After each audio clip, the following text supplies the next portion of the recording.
On pourrait boire un champagne, mais moi j'ai encore vous conseiller autre chose.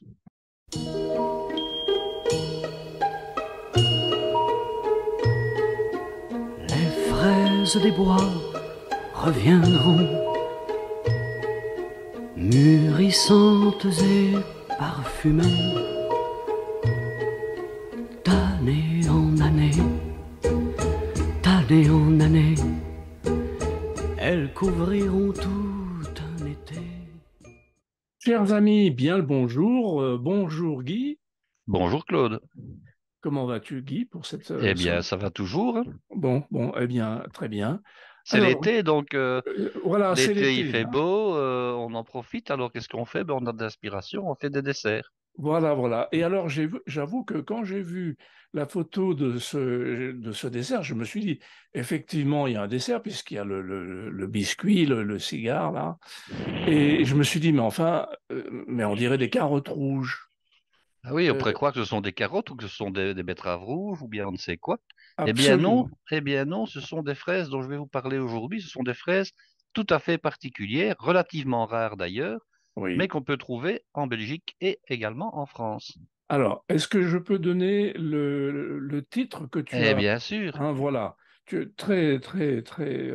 Avec un peu de romantisme, Guy a nommé cette recette qu'il a réalisée, bien sûr, chers amis, Souvenir de Charles Machirou, sorbet champagne, violette de Toulouse et sablé rose. Eh Guy, oui, donc vous avez nous tous avons les besoin de ingrédients. tes explications. Alors, le souvenir de Charles Machirou, qu'est-ce que c'est? Eh bien, c'est le nom donné à ces fraises. Alors, comme nous préparons, bien entendu, ce n'est pas un secret, puisque nous allons le dire à nos auditeurs, nous préparons un petit peu l'émission avant l'enregistrement. Nous allons parler de ce fameux Charles Machirou. Oui, Alors, Charles Machirou était un pépiniériste belge qui avait vécu donc à la fin du 19e et au début du 20e siècle dans la région liégeoise. Alors, il a commencé sa carrière d'abord comme jardinier au service d'une comtesse. Alors, après, il est devenu indépendant. Et puis, il se fait que dans sa pépinière, il y avait des fraisiers. Il y avait deux variétés de fraisiers qui, à un moment donné, se sont croisés, tout simplement. Et lorsque les variétés se sont croisées, il a sélectionné les plants et il a obtenu cette fameuse fraise qui, par la suite, portera son nom. Mais dans un premier temps, elle ne portait pas son nom. on ne savait pas la nommer. Pardon. Je dis, on ne Alors, savait pas la nommer.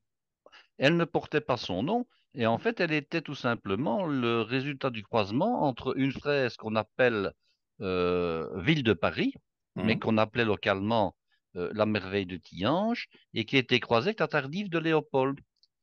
Et alors, Mhm. lorsque ce croisement-là a été fait, il a continué, je dirais, à sélectionner, je dirais, les meilleurs plants, hein, chaque année, de manière à fixer, je dirais, la variété.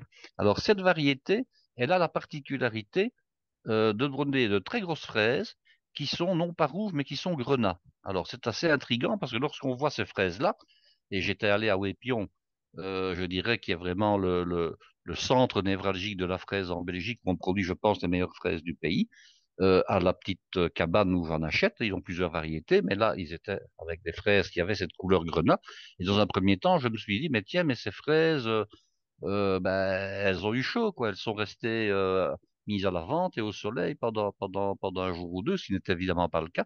Et puis, lorsque je les ai nettoyées, lorsque je les ai coupées, je dis, ah mais non, ça, ce sont des Charles Machigou, parce que je connaissais cette fraise-là, j'en avais déjà consommé et je la connaissais donc de nom et je connaissais ses caractéristiques. Donc, c'est une fraise qui est relativement grosse, qui est grenat à l'extérieur et qui est rouge sang à l'intérieur. Il n'y a pas de traces ou très très peu de traces de blanc ou de vert à l'intérieur, contrairement aux autres fraises qui sont d'un beau rouge fraise à l'extérieur et quand on les coupe, elles sont roses ou elles sont même blanches au milieu, parfois relativement dures et sans goût. Là, c'est une fraise qui a du goût, je dirais, jusqu'au milieu du cœur, si je peux employer l'expression. Donc, Oui. après la mort de Charles Machirou, eh bien, on a continué à appeler ces fraises, en fait, souvenir de Charles Machirou, en son honneur, tout simplement. Bah oui. Et voilà. Et c'est comme ça que quand on ne connaît pas, bien entendu, comment dirais-je, quand on ne connaît pas l'histoire, on ne sait pas de quoi on parle. On croit que ce sont des Mhm. fraises qui sont mauvaises, alors qu'elles sont exceptionnelles, dans le bon sens du terme. Mhm. Alors, on continue à cultiver ces fraises, donc, dans la région où elle a été créée, pas seulement, on les cultive également à Wépion, le long de la Meuse. Et il y a une fête qui est organisée à Votem, tout près de Liège, hein. C'est la fête de la fraise qui est organisée la quatrième semaine du mois de juin, puisque c'est maintenant qu'elle est, disons, vraiment à Ah son oui. apogée, tout simplement. Mhm. Mhm. Alors, pour réaliser ce dessert, ce n'est pas compliqué du tout. C'est simplement une salade de fraises que j'ai agrémentée. Alors, pour réaliser la salade de fraises proprement dit, pour 4 personnes, vous aurez besoin d'un ravier de 500 grammes de fraises. On lave les fraises en les passant rapidement à l'eau entière avec la queue. Ensuite, on les égoutte, on les essuie, on les éponge, on enlève le pédoncule. On enlève le pédoncule, on coupe les fraises. Alors, selon la taille, on les coupe en deux, en quatre, en six. Bon, ça dépend un petit Oui, peu. On ne fait pas des trop gros morceaux, hein. oui, On coupe oui. la fraise. On ajoute l'équivalent d'un demi-jus de citron. Et puis, je ne mets pas de sucre. Je mets tout simplement soit 4 cuillères à potage de sirop de fraise, donc du sirop de fruits, genre Tesser pour donner une marque, mais il y en a Mhm, d'autres, hein, mhm, qui existent évidemment en variété et sucrée et sans sucre, ou éventuellement un sirop de violette. Ça marche très très bien aussi. Hein, il mhm, existe donc des sirops de violette à diluer mhm, dans de l'eau. Vous mhm. mettez l'équivalent d'une petite cuillerée par personne. Alors, si vous voulez garder un côté très peu sucré, ben, pour 4 personnes, vous mettez uniquement 2 grosses cuillères de sirop. Si vous voulez que ce soit un tout petit peu plus sucré, vous pouvez en mettre une par personne, donc l'équivalent de 4, hein. Mhm, Et vous pouvez aussi mélanger, par exemple, violette et sirop de fraise. Ça, ce n'est pas mhm, un problème, 2 de chaque, par exemple, hein. mhm, mhm. Alors, vous aurez besoin également de 4 quenelles de sorbet au champagne ou un sorbet au vin blanc. Alors, je ne vous cacherai pas que j'ai utilisé ici un sorbet au Rufus. Alors, le Rufus, qu'est-ce que c'est? C'est le fameux mousseux méthode traditionnelle qu'on ne peut plus Oui, appeler méthode champenoise, mais oui. qu'on produit, je dirais, sur des terrains calcaires de la province du Hainaut. C'est un vin qui est très similaire au champagne, même si les champenois, évidemment, font tout pour qu'on ne puisse pas trouver la moindre référence à leur noble produit. Mais enfin, voilà, c'est un équivalent. Et ben voilà, j'ai acheté dans le commerce, hein, je ne l'ai pas fabriqué moi-même, j'ai acheté du sorbet au Rufus, mais vous pouvez très bien prendre un sorbet au champagne, il n'y a pas de problème. Alors, 2 sablés roses de Reims. Alors, par petite explication, les sablés roses de Reims, on connaît tous les biscuits roses de Reims. Oui, c'est Et ce que alors, j'allais la dire. biscuiterie Fossier utilise comme matière première pour ses sablés des sablés de forme ronde. Elle utilise des biscuits roses qu'elle va moudre, qu'elle va réduire en poudre et qu'elle va utiliser comme ingrédient de base pour refabriquer des sablés après. Mhm. Alors, j'ai utilisé donc des sablés roses de Reims que j'ai tout simplement réduits en poudre. Alors, quand on voit des recettes où on vous dit, ah, vous devez prendre un sachet et puis prendre un rouleau à tarte et écraser les sablés, blablabla. Non, il y a beaucoup plus simple. Vous mettez vos sablés 2, 3, 4, 5, 6 selon la quantité dont vous avez besoin dans un sachet en plastique, effectivement, donc type sachet à surgeler. Et puis, vous prenez tout simplement une cuillère à potage. Et alors, vous tenez la cuillère par le bout du manche, par l'extrémité du manche, et puis par un mouvement de levier avec les doigts, vous Oui, tapez avec le côté arrondi de la cuillère, d'accord. vous tapez vous frappez très fort sur les biscuits. Ça va Mhm, beaucoup plus rapidement, beaucoup plus facilement qu'avec un rouleau, et vous avez une poudre qui se fait, je dirais, naturellement, qui se fait mhm, spontanément. Donc, il mhm. n'est pas obligé de prendre le rouleau, hein, pour écraser des biscuits. Oui. Simplement, avec une cuillère, on y arrive, sans aucun problème.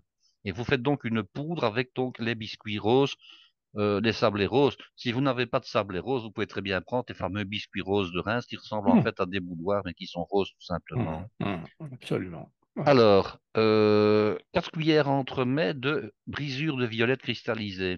Alors, les brisures violettes cristallisées, bon, moi je les achète au kilo, c'est relativement cher. Ce sont des véritables fleurs, donc des véritables violettes de Toulouse qui sont cristallisées avec du sucre et de la gomme adragante.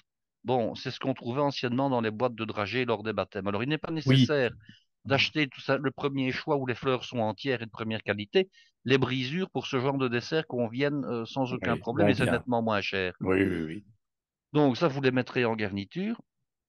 Et puis après, 4 cigarettes russes. Et puis j'ai décoré avec des petites pensées. Vous voyez que la petite fleur qui se trouve là, c'est Oui. une pensée Mhm, violette. mhm, Hein, n'oublions pas que les pensées et les violettes, c'est un peu la même famille, si ce n'est que mhm, la pensée, c'est finalement une violette qui a été domestiquée, qui a été mhm. cultivée, hein, qui est un petit peu plus grande. Et alors un tout petit peu de sucre impalpable ou de raffinose. Donc c'est un sucre qui ne fond pas sur l'humidité. J'en ai déjà parlé, hein. Oui, Maintenant, oui. si vous n'avez pas de raffinose, du simple sucre glace va convenir, si ce n'est qu'il va plutôt avoir tendance à fondre là où c'est humide. Alors, ben, le dressage n'est pas compliqué, hein. Une assiette à potage bien froide, mais si vous n'avez pas d'assiette à potage, un bol ou un ravier peut convenir. Vous mettez d'abord les fraises, disons, dans le fond. Vous ajoutez au centre votre quenelle de sorbet. Vous parsemez sur le sorbet de manière à ce qu'on le voit le moins possible. Vous parsemez les brisures, la poudre de biscuit rose de Reims. Vous mettez les violettes sur les fraises. Vous avez la petite fleur à ajouter, la cigarette russe, un petit peu de sucre glace pour donner un petit côté blanc qui va donner un peu de contraste à votre assiette. Et le dessert est terminé. Vous n'avez rien d'autre à faire, hein. Oui, C'est d'une simplicité enfantine. De nouveau, on prend plus de temps à expliquer la recette qu'à la réaliser, tellement c'est simple, tellement c'est facile. Et je pense que vos invités vont se pourlécher les babines parce que c'est rafraîchissant, c'est agréable, c'est génial. et alors là, on boit un champagne. On pourrait boire un champagne, mais moi, je vais encore vous conseiller autre chose. Ah, ah. Je vais vous conseiller un vin rouge mousseux ou un vin rouge qui s'appelle le Château de Brézé. Ah oui, Alors, c'est un vin de Loire qu'on appelle également le vin des fraises, qui peut très très bien fonctionner. Alors, bien entendu, le champagne va fonctionner, hein. oui. Un champagne brut, un champagne rosé éventuellement, il n'y a Mhm, aucun problème. mhm. Mais alors, il y a également un autre vin rouge que je pourrais vous conseiller, qui est le vin rouge, qui est un Beaujolais rouge mousseux des caves du Péréon en plein Beaujolais. Ah, je connais Et très ça va bien le très très Péréon. bien, ah oui, et ça va très très bien marcher avec ça également.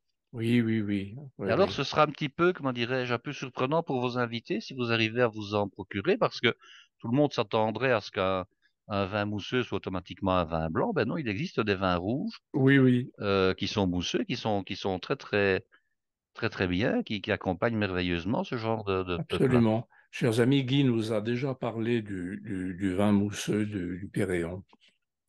Oui, tu nous en as parlé déjà.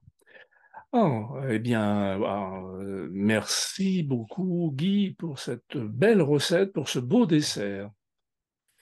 Ben, nous devons, je dirais, ce beau dessert à Charles Machirou Et finalement, hein. alors, merci Charles Machirou. Voilà. Alors, je ne Voilà. connaissais pas du tout ces fraises. Chers amis, dites-nous si vous connaissiez ces fraises-là de ce monsieur Charles Machirou. Je vais regarder où on trouve ça en France. Il va y avoir une razzia chez les pépiniéristes d'ici quelques jours. Tout le monde va vouloir des stolons de fraises Charles Machirou. Absolument, absolument. Bon, et si j'étais près de chez toi, j'en ramènerais des Ben oui, stolons. Bon. Mais peut-être, je vais regarder, peut-être qu'ils en vendent par correspondance. c'est possible, c'est possible. Je vais regarder. OK. OK, Guy, merci beaucoup. Chers amis, dites-nous, hein, comment vous faites, si vous avez trouvé ça bon. Voilà. À une prochaine, Guy. À très bientôt. À très bientôt. Merci. Au revoir. Au revoir.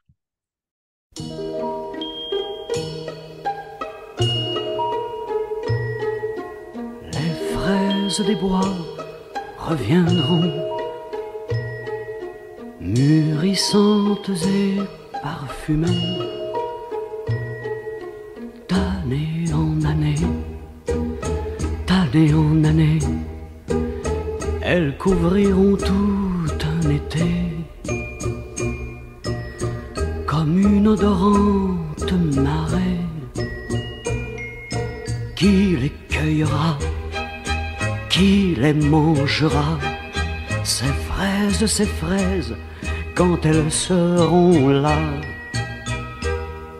Nous ne mangerons plus dans ces paniers de joncs ces fruits abondants qui sentaient si bon, elles devront rester là, mortes et pourrir, comme nous. Les fraises des bois reviendront, mûrissantes et parfumées, d'année en année, d'année en année, elles couvriront tout un été, comme une odorante marée. Mais qui les cueillera, qui les mangera, ces fraises, quand elles seront là, nous n'aurions jamais cru à tous ces lendemains qui rapporteraient au creux de nos mains l'odeur de ces fraisiers qui refleuriront à jamais. Me souviens-tu, soldat, de la fraise des bois, rougissante vallée des printemps parfumés, l'été, l'été, l'été défonçait l'écorce des prés. Le gazon attendri accouchait sans bruit de milliers de ces minuscules fruits. Te souviens-tu, le soldat, de la fraise des bois?